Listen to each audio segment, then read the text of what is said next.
Welcome back. Today I want to talk about this radical balance which blossoms inside of the yogi, and you end up using both sides of the brain, and it's just so beautiful. I just want to talk about it a little bit. So let's get into it.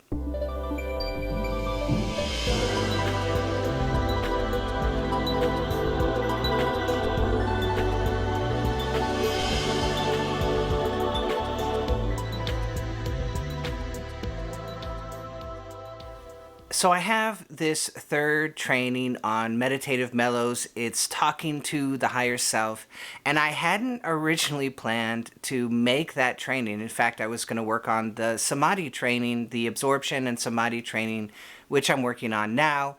And that was going to be the third training, and I kept getting these calls, and I would realize, oh my God, there's a hole in your yogic philosophy. And I would find that over and over again. In fact, there's a wonderful old movie. It's called Mr. Baseball. It's Tom Selleck. He's a professional baseball player. He goes to Japan. He swings the bat. And the lead coach says, "There's a hole in your swing." He goes, "What? There's no hole in my swing." He goes, "There's a hole in your swing." And the whole story, well, part of the story, is him learning about that and learning to love baseball again. And that fixed the hole inside of his swing. And likewise, I was finding a lot of yogis that seemed to have a bit of a hole in their yogic philosophy. And so they really understood what I was talking about. And I'm so happy for that, right? The low idle state, HRV resonance, sitting very still, getting into the freeze response, doing the Om Japa in the chakras, rolling the consciousness up back into the brain. They got all of that because all of that is headed in a very precise direction. It's sending you into the right hippocampus of the brain. This is the right brain. This is the non-dual side of the brain. Your left brain takes everything and it chops it up into a million pieces. But your right brain doesn't do that. It takes everything and it pulls it all in and says, we are one. That's the actual process of the right brain. Can you believe it? It's so amazing. It's right there in your brain. Everything that the spiritualists and the yogis and the shamans have been talking about for ages and ages is right there in the binary description of your brain. It's really amazing, don't you think? And sometimes we have to go back in time. And we have to be the first doctor that opened up the skull and he looked inside and, oh my God, there's two. There's two. Who would have thought that there's two hemispheres inside of your brain?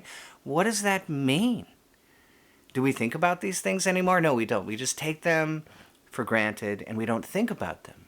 But it's actually so profound for your entire life. So it's right there in the description of the brain. You look out. What are you looking at? Okay, here's a TV. That's a thing. That's a one piece of my world. Here's a camera in front of me. Here's a couch. Here's a chair. Here's a book. Here's a shelf. Here's a wall. All of these are pieces. And the left brain is dissecting all of that and labeling all of that, dividing it into a million pieces. And this is very necessary to live in our life, right? We need this function of the brain. And yet we're looking to relieve ourselves from the story of a million things. And to do that, we need to enter into the right brain. So that's the non-dual state that the yoga that we are practicing is sending us into. That's what we want. We want that oneness. And we can begin to taste that oneness with a practice like Hakala. Hakala, we look slightly up. At one point, we go into our peripheral vision and we begin to take everything in as one. And your eyes, you'll feel them dilate. And you'll feel the left brain. If you're watching, you'll feel the left brain shut off momentarily. You want to try that? So let's try it. Pick one point. Look at that one point. Take in everything. Put your fingers on the side. Make sure you can see all of your fingers. That means your peripheral vision is working. Take in the room as one, and as you do that, the left brain talking will shut off momentarily. You have just tasted the right brain. You have tasted that unity that you are seeking. So that's one direction in the brain that we are going. That's where the Kriya Yoga wants to send you. But there's another part of the story which will very often blossom naturally inside of the yogi. And that is that he will have, or she will have, a dualistic experience of the divine. And this will take place through the left amygdala, mostly. And so what does that look like? Well, Divine Mother came to me. The higher self came to me. I felt the secondary presence. It was all around me. And so it was over there and I am over here. And that's two. That's a dualistic experience. And that will blossom inside of you on this Kriya Yoga journey into the non-dual. That will spontaneously happen. And so it's nice to have a little bit of a framework and say, well, this is my Ishta. This is my favorite form of the divine. And that process of understanding what aspects of the divine call to your heart and your mind, what are those aspects for you? So the yogis like to say that there are 26 divine qualities: honesty, compassion, forgiveness, love, wisdom. All of these divine qualities are in the divine, and we could call on any of them, but an Ishta will call on certain aspects of the divine more powerfully. And you'll find that there will be a certain Ishta, like Divine Mother or Ganesh or Shiva or perhaps Babaji, who will call to you the most, or maybe it will be Buddha or Jesus. That Ishta, that representation of the divine will call to your heart, and that's the one that you might pray to. But we hope that eventually that prayer will not just be a one-sided conversation, but we'll actually have a call and a response, a call and a response. And that's really what the third training is all about, is learning to create that loop of feedback from the higher self. And so the first thing that we need to do in that training is establish a little bit of connection and integration with the subconscious mind. And that's what the hallway progression is all about. And so every once in a while, somebody comes back to me and they go, oh my God, I'm using this, and this is what happened, and this is what happened, and this is what happened. And my mind just explodes. My heart explodes. I'm so thrilled to hear of that success. I'm so thrilled. So yesterday, a wonderful yogini is telling me how I have all these questions and I just go to the higher self and there are my answers over and over and over again. And then I had another yogi tell me, I'm swimming. I am swimming in downloads. I don't even know what to do with all the downloads. I had an amazing Buddhist yogi tell me, I am going into the spirit animal room that you talk about in the hallway progression. I'm going in there every day and I see my spirit animal for that day, and it sets the tone for my entire day. It gives me a message first thing in my day, and it sets the pace for my whole day. Amazing. Absolutely amazing and beautiful, right? And so we do this hallway progression and we graduate to the angel exercise. The angel exercise is very special. It's extremely powerful because you are using your feeling and your imagination in order to connect directly into the left amygdala. So it's very much like the cute baby, but it's another really, really super powerful exercise. And so all you need to do is feel as if somebody holy, somebody the highest of the high, the holy of the holies in my life, my higher self, is sneaking up over my left shoulder, and you want to feel that. It's not about seeing, it's about feeling. I feel somebody holy is sneaking up over my left shoulder. Now, most often my Ishta, my personal Ishta, is Divine Mother, but when I'm teaching, it's almost always Lahiri Baba, and so that's who's there. And so what you do is you feel that connection. You feel the connection. Somebody is sneaking up over my shoulder, and I can feel that over my left shoulder at a 45 up in the air. Not back behind, but up in the air, you see? That's the angle, okay? They're sneaking up on me, and then I'm going to turn. And when I turn, I'm going to do a riddle. And the riddle is, I'm going to look but don't look. So I'm not physically trying to look. I'm looking with my inner eye. I'm looking with my intuition. I'm just going to look but not actually look. And I'm looking into the feeling. And that's the most important part, the feeling. So I feel that connection. Somebody is holy, is sneaking up, and I feel it. I feel that secondary presence, right? And then I look, but I don't look. And maybe I have a vision. Maybe you don't. It doesn't matter. It's the feeling which is most important. That is the angel exercise. That exercise is strengthening this ability for the right and left hemisphere to talk. And that's the magic, which is so amazing, beautiful, exciting, and absolutely thrilling to watch and see in all of you that go through this. Now, for some of you, like I said, this will blossom automatically because you are doing the tranquil breath, the freeze response, the roll-up of consciousness. You're getting into the low idle state. You're doing the HRV resonance. You're doing all of the work that I talk about. And it just blossoms.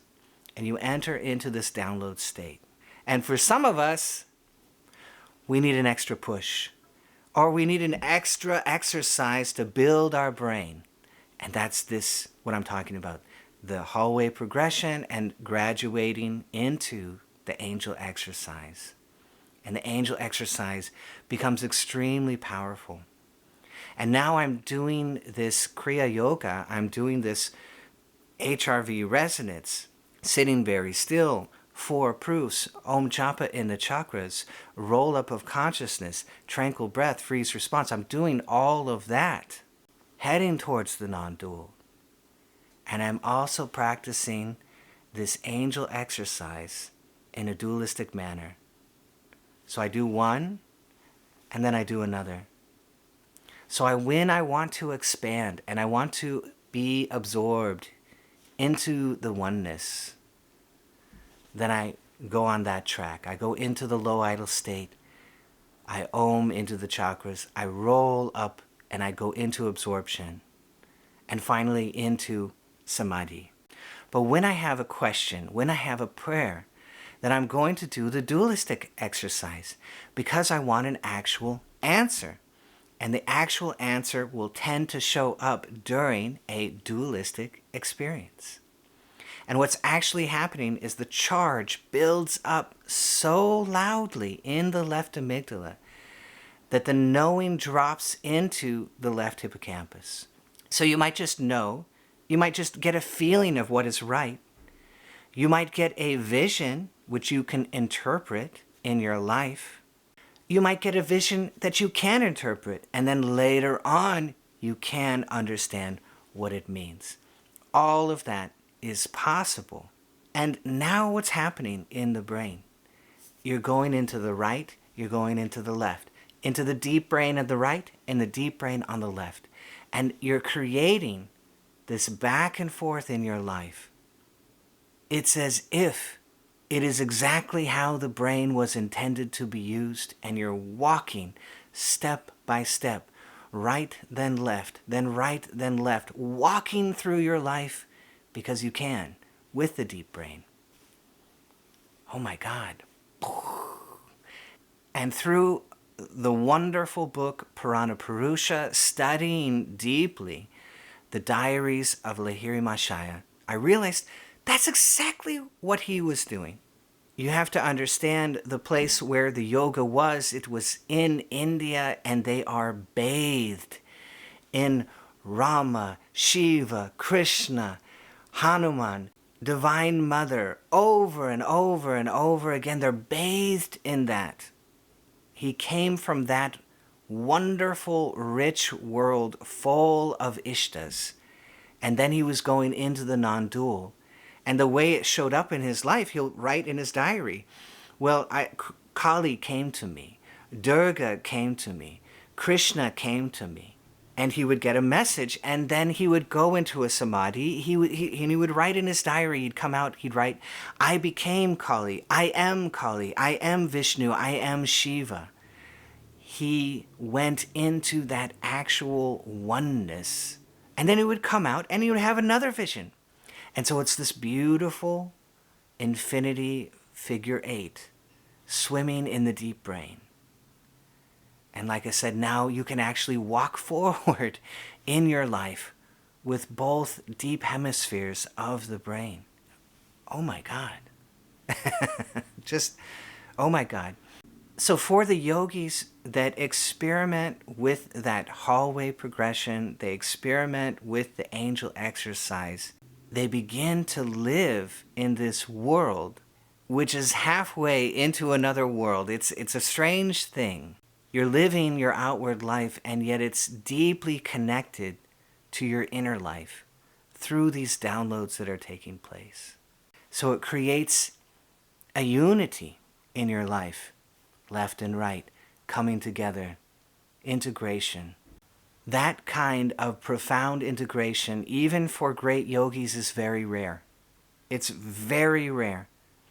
People can be amazing at meditation and yet still miss that integration. And you guys are doing it.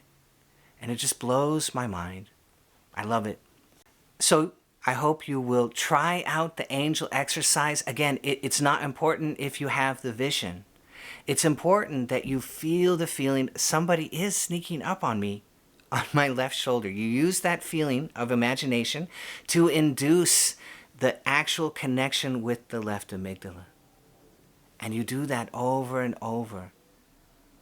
And it creates this profound presence in your life that you can draw on. And the downloads will come, and they'll come, and they'll flow, and the integration will happen. So I hope you love this. If you did, be sure to hit that bell down below so I can see all of you next time.